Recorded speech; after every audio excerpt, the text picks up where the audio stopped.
So what we want to look at here is just some comparisons, looking at comparing a lump sum investment to these monthly payments and see what the equivalent is. So what we're going to look at is we're going to look at someone starting at the age of 20 and going up to the age of 65, at least for our first couple of examples. What I want to do is I want to see if you started out investing, well, let's put out an interest rate here. Let's do at 11%, which is kind of a mid-range percentage when you're looking at 45 years.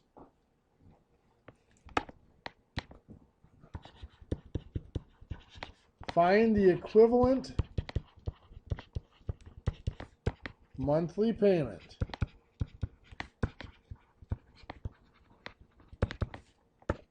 to a $50,000 investment, lump sum investment.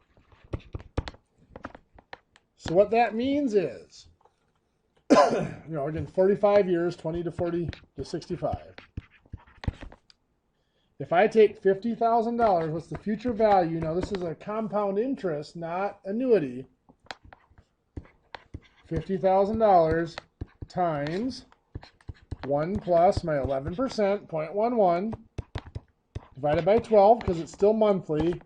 If we're going to do the compounded monthly for the annuity, we have to do that for the single payment as well, the lump sum. 45 years times 12 is 540 months. And that's it for the lump sum. So 50,000 times 1 plus 0.11 divided by 12 to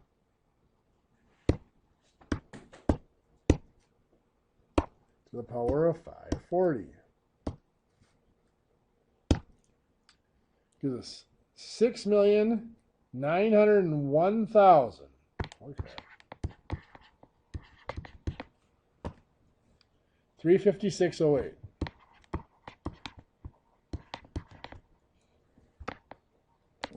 Pretty impressive total. I was not expecting it to be quite that much. Now let's figure out what the equivalent monthly payment would be to achieve that. So this is a $50,000 lump sum at age 20. The equivalent monthly payment. Anybody want to guess before we try it? How many say it's more than 500 bucks? Raise your hand. Yeah? Okay. Let's give it a shot. 6,901,356.08 divided by 1, 2, 3. 1 plus 0.11 divided by 12. Power of 540 minus 1. Close divided by open. 0.11 divided by 12. Close and close. Now I'm just going to use that previous balance divided by 1, 2, 3. 1 plus 0.11 divided by 12. Close. Power of 540. Arrow out. Minus 1. Close. Divided by open. 0.11 divided by 12. Close and close.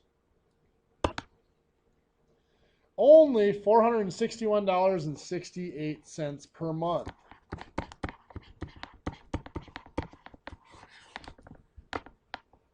Now think about that.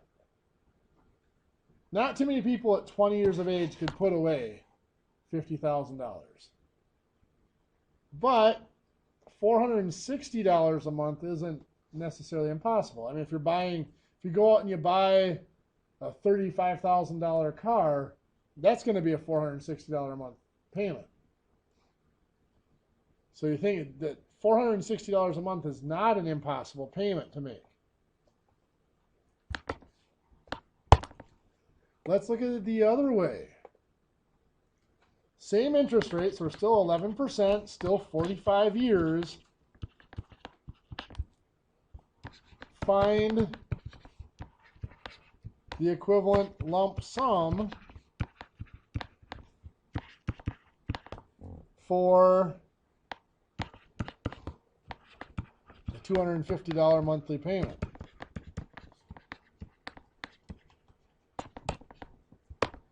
So our first step is to find the future value of that $250 monthly payment. Now it's a monthly payment, not a lump sum, so we do have to do the full annuity formula here. 250 times 123, 1 plus 0.11 divided by 12, the power of 540 minus 1, close, divided by 0.11 divided by 12, close and close.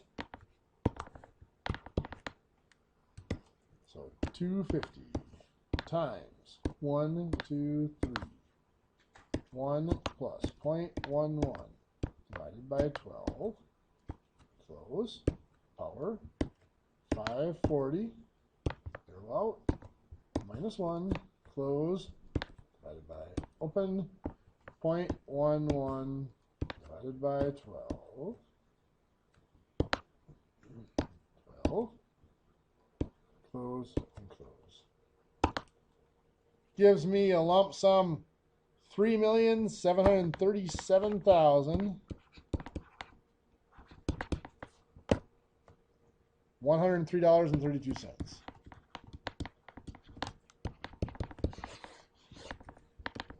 To find the equivalent lump sum, to find the present value of that, so it's the $3,737,103.32 divided by 1 plus 0.11 divided by 12 to the power of 540. So it's just that simple formula. So again, I'm going to leave it in the calculator, divided by, parentheses, 1 plus 0.11 divided by 12, close parentheses, power of 540.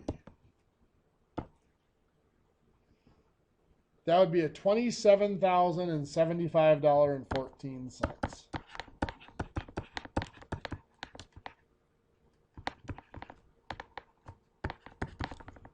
Lump sum.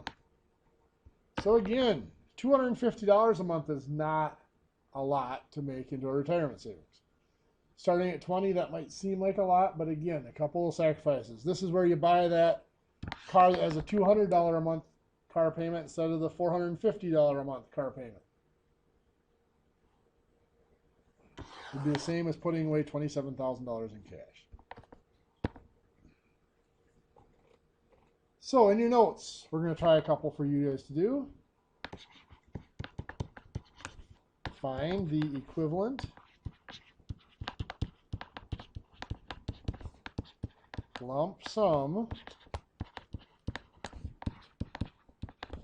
for $300 per quarter at 9% for 30 years.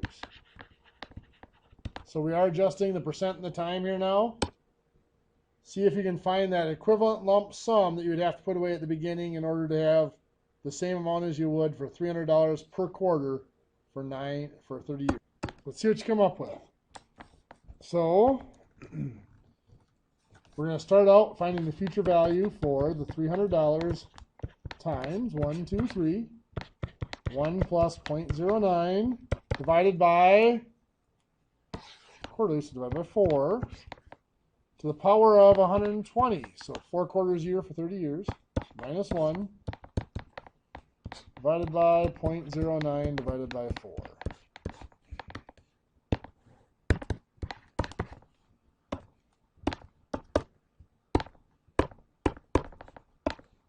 Plus 0.09 divided by 4,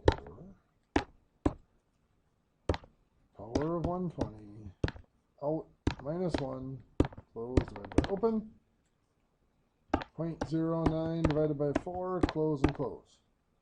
Gives us 179,213.66.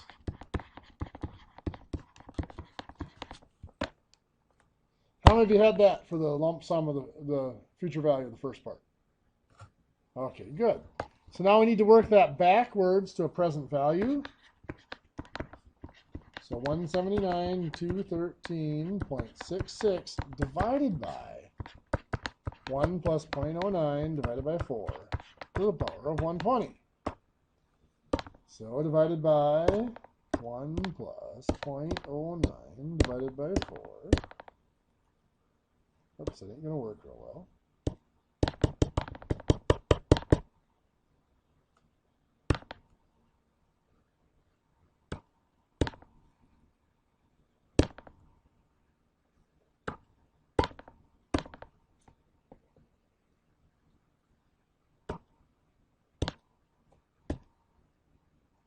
There we go. Power of 120.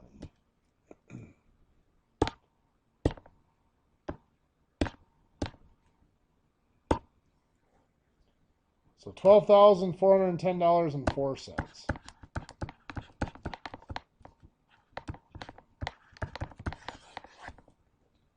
How many of you had the $12,410?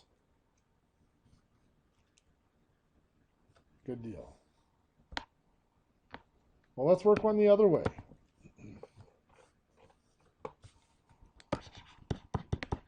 Find the equivalent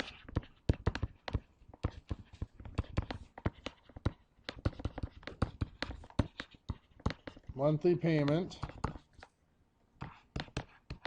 for a lump sum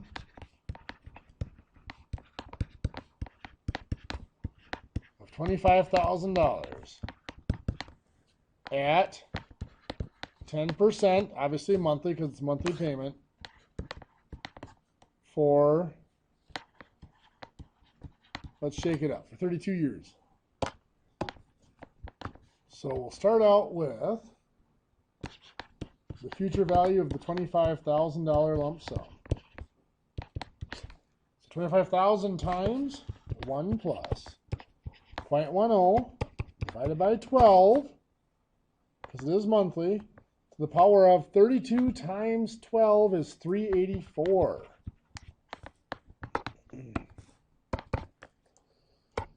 So 25,000 times 1 plus 0.1 divided by 12, or 384. So 605, 234, 57.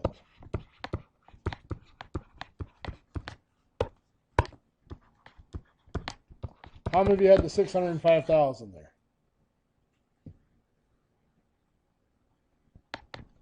Okay, not quite as good on that one. Let's find our payment now required. 605, 234.57 divided by 1, 2, 3, 1 plus 0.10 divided by 12 to the power of 384. Minus 1, close, divided by open, 0.10 divided by 12, close and close. So again, I'm just going to keep this in my calculator.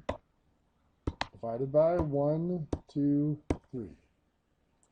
1 plus 0.1 divided by 12, close. Power, 384. Minus 1, close, divided by open. 0.1 divided by 12, close and close. 217.31.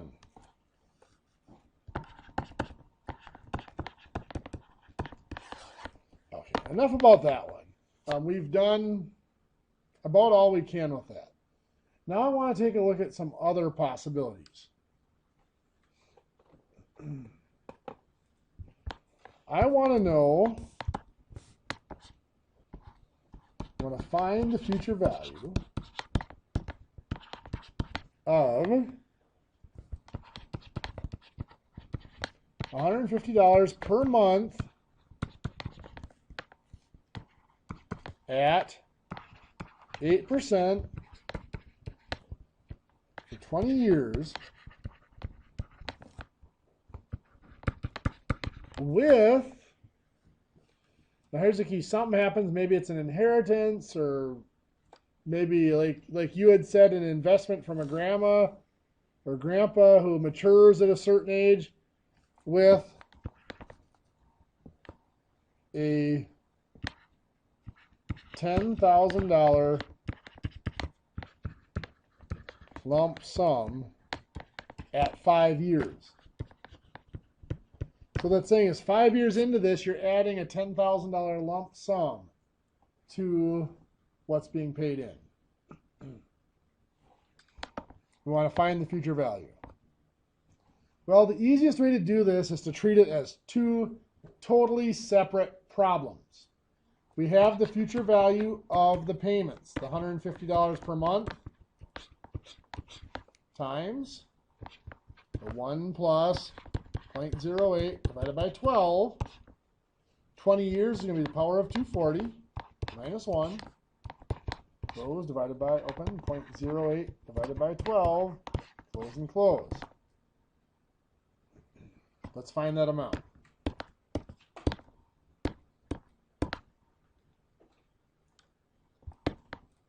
So 150 times 1, 2, 3, 1 plus 0.08 divided by 12, close, power 240 minus 1, close, divided by open, 0.08 divided by 12, close and close, equals 88,353.06.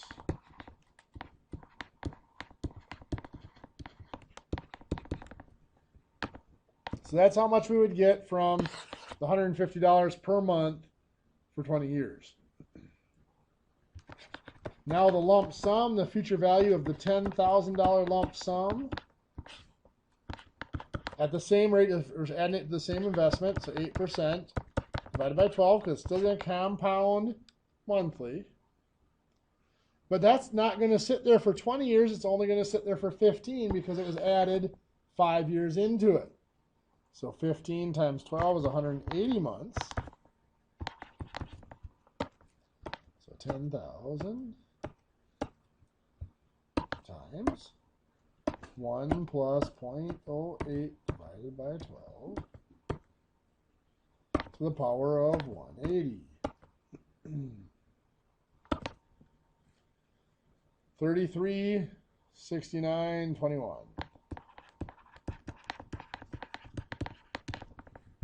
So to get that total future value, we're just adding these two amounts together.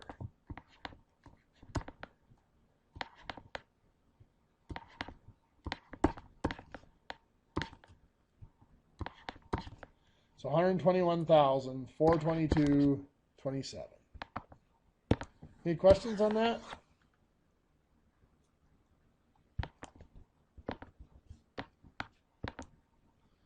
So the next example I want to show you, and this will be the last one and I'll let you guys get going, is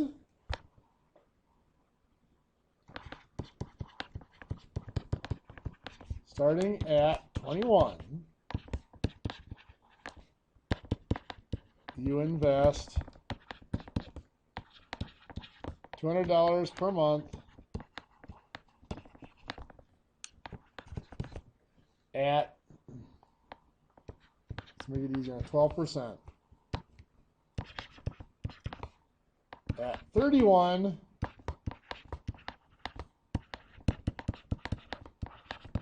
you withdraw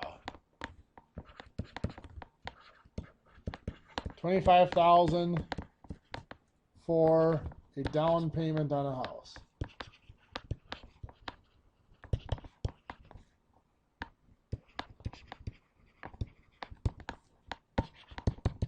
Find the balance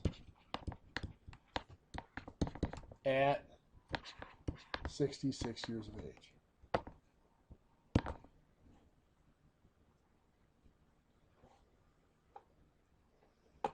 This becomes three separate problems. First thing we're going to do is we're going to go from 21 to 31 at $200 per month at 12%. So let's find the future value at 31.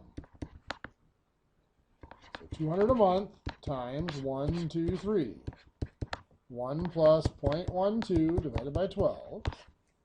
It's only 10 years from 21 to 31, so the power of 120 minus 1, close, divided by 0.12 divided by 12, close and close.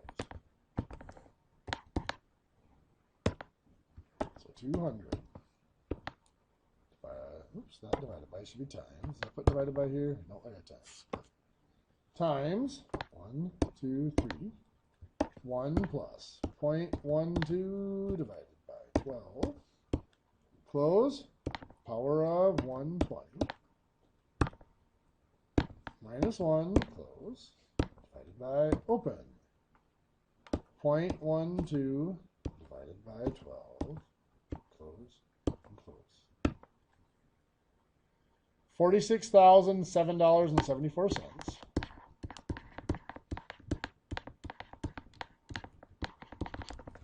So at 31, we're assuming that it's made on the same month as they started on at age 21.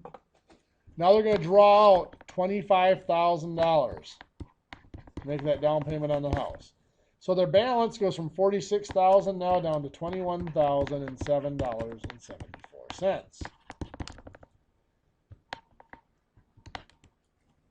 So now over the final 35 years of this investment, from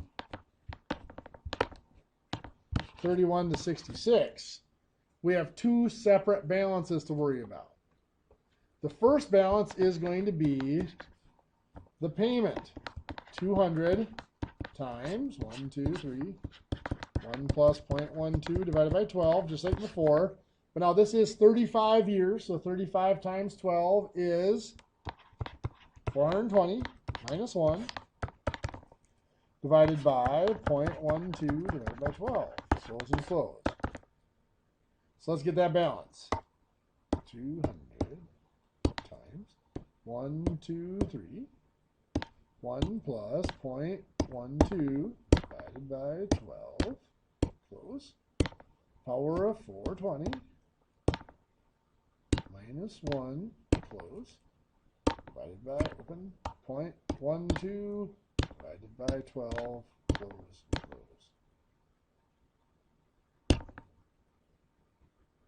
So that's 1,286,191.89.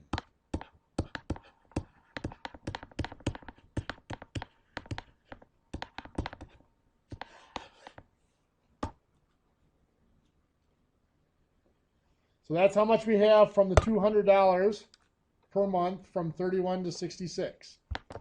But we also still have the $21,007 from before. We're going to treat that as a lump sum.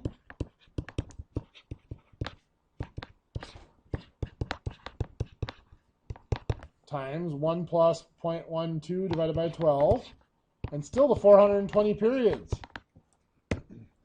So 21,007.74 times 1 plus 0.12 divided by 12. So the power of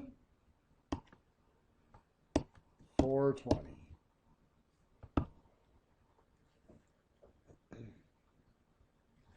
So 1,372,0699.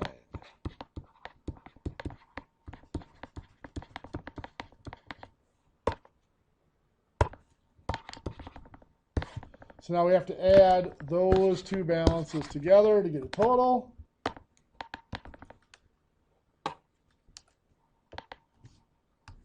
That was 89.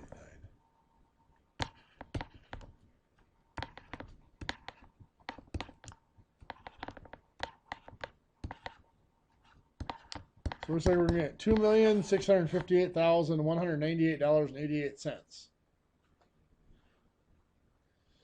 But now look at this. Think of how much that $25,000 cost you here. If the $21,000 turned into $1.3 million, that $25,000 would have been slightly more than that. I'm not saying it's a bad idea because you're still buying a house. Okay, with that, I think you guys have had enough for the night. So there is a new quiz due tomorrow. That is Wednesday at 11:59 p.m. And new homework. Due in 2 weeks. Because next Tuesday, of course, there's no class for Thanksgiving break. Any of you who want to work here in Rice Lake, the computer lab next door is open. In Richmond, if you want to find a computer somewhere and work, I will be in the room till 8:20 here if you have any questions. Otherwise, we'll see you in 2 weeks and have a great Thanksgiving and be safe if you hunt.